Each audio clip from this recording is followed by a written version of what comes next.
लोग चांद पर जमीन खरीद रहे हैं, पर असली सच्चाई जानकर आपका दिमाग हिल जाएगा। आप भी चांद के मालिक बन सकते हैं, लेकिन इसके पीछे एक बहुत बड़ा ट्विस्ट है। चलिए आइए बताते हैं विस्तार से। जब से मनुष्य द्वारा चंद्रमा मिशन भेजा जाने लगा है, कई बार तो अलग अलग देशों द्वारा मानव मिशन भी अलग अलग समय में भेजा गया है। तब से लेकर के अब तक मून पर जिंदगी बसाने के लिए चर्चाएं भी तेज होती रही हैं।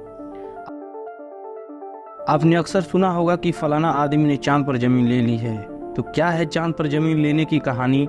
साथ में यह भी जानेंगे कि कौन सी कंपनी जमीन बेचती है और इसके लिए क्या क्या नियम है, क्या क्या प्रावधान है एवं कितने पैसे लगते हैं जमीन खरीदने में चंद्रमा पर। इससे पहले जो चैनल पर नया है कृपया चैनल को सब्सक्राइब कर लें और पुराने हैं तो वीडियो को शेयर करें ताकि इसे फैली हुई गलतफहमी को दूर किया जा सके। दोस्तों, जब कभी भी किसी भी कंट्री के द्वारा मून मिशन भेजा जाता है तब चंद्रमा पर जमीन खरीदने वाली बात सोशल मीडिया पर अक्सर वायरल होने लगती है और इसी में नाम आया है चंद्रयान 3 मिशन का, जहां इंडियन यूजर्स ने यह दावा किया है कि कुछ लोग चंद्रमा पर जमीन खरीद ली है। इन बातों से लगता है कि चंद्रमा पर जमीन खरीदना बेहद आसान है। ऐसे ही कुछ फेमस इंडियंस का नाम है, जैसे बॉलीवुड एक्टर सुशांत सिंह राजपूत की बात की जाए या शाहरुख खान की। तो शाहरुख खान के 52वें जन्मदिन पर इनके ऑस्ट्रेलिया का एक फैन हुआ जो मून पर जमीन का एक टुकड़ा इनको गिफ्ट में दिया था। दोस्तों, सबसे बड़ा सवाल यह बनता है कि आखिर चांद पर जमीन बेच कौन रहा है और इसके कुछ न कुछ तो प्राइस होंगे। मीडिया रिपोर्ट के मुताबिक लूना सोसाइटी इंटरनेशनल और इंटरनेशनल लूनार लैंड्स रजिस्ट्री ऐसी कंपनी है जो चांद पर जमीन बेचने का दावा करती है। अब बात आती है जमीन की प्राइस पर। दोस्तों, लूनार रजिस्ट्री का .com के मुताबिक चांद पर 1 एकड़ जमीन की कीमत 37.50 US डॉलर यानी कि अमेरिकी डॉलर में 37.5 डॉलर की यदि इंडियन रुपए में बात की जाए तो 3075 रुपये होता है।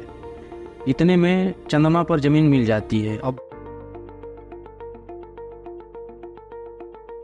बात यहाँ फंस जाती है कि जब जमीन बेची जा रही है तो मालिक भी तो कोई होगा, लेकिन ऐसा बिल्कुल नहीं है। आउटर स्पेस ट्रीटी 1967 के मुताबिक या इंटरनेशनल स्पेस कानून के आधार पर किसी भी ग्रह या चंद्रमा पर जमीन खरीदना रूल के हिसाब से मान्य नहीं है।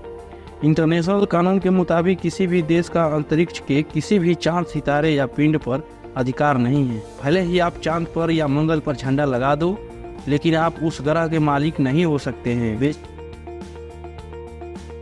बेचने वाली कंपनियों का दावा यह है कि इंटरनेशनल स्पेस कानून सभी देशों को चांद पर अधिकार जताने से रोकती है, लेकिन नागरिकों को नहीं। इसलिए पर्सनल तौर पर कोई भी व्यक्ति चांद पर कानूनी रूप से जमीन खरीद सकता है। दोस्तों, स्पेस कानून पर बहुत सारी किताबें लिखी जा चुकी हैं। जैसे डॉक्टर जिल स्टुअर्ट ने अपनी किताब द मून एक्सहिबिशन बुक में लिखते हैं कि चांद पर जमीन खरीदना और किसी को गिफ्ट करना एक फैशन बन चुका है, जबकि किसी भी देश का चांद पर कोई अधिकार नहीं है, फिर भी कंपनियां रजिस्टर कर रही हैं। आखिर कैसे? द लूनार रजिस्ट्री वेबसाइट पर कहा गया है कि संयुक्त राज्य अमेरिका ने चंद्रमा की सरफेस पर सबसे पहले इंसान उतारा था, लेकिन अमेरिका जैसे देश भी चांद पर अपना अधिकार नहीं जमाता, क्योंकि वह भी 1967 की संधि को फॉलो करता है और उस रूल और कानून को मानता है। असल बात यह है कि चांद पर जमीन बेचना एक गोरख धंधा बन चुका है।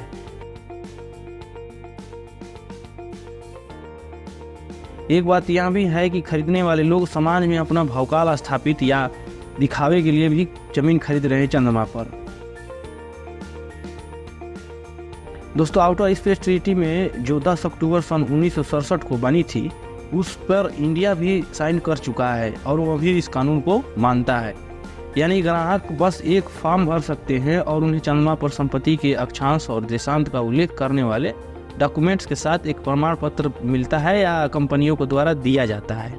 लेकिन ये वास्तव में इसका दावा नहीं कर सकते हैं कि जो जमीन लिए हैं वो उनकी मालिकाना हक है जो चंद्रमा पर जमीन ली गई है। तो दोस्तों, आशा करते हैं कि वीडियो आपको अच्छी लगी होगी। फिलहाल के लिए धन्यवाद। इस चैनल को सब्सक्राइब करें ताकि वीडियो आप तक जल्द से जल्द पहुंच सके।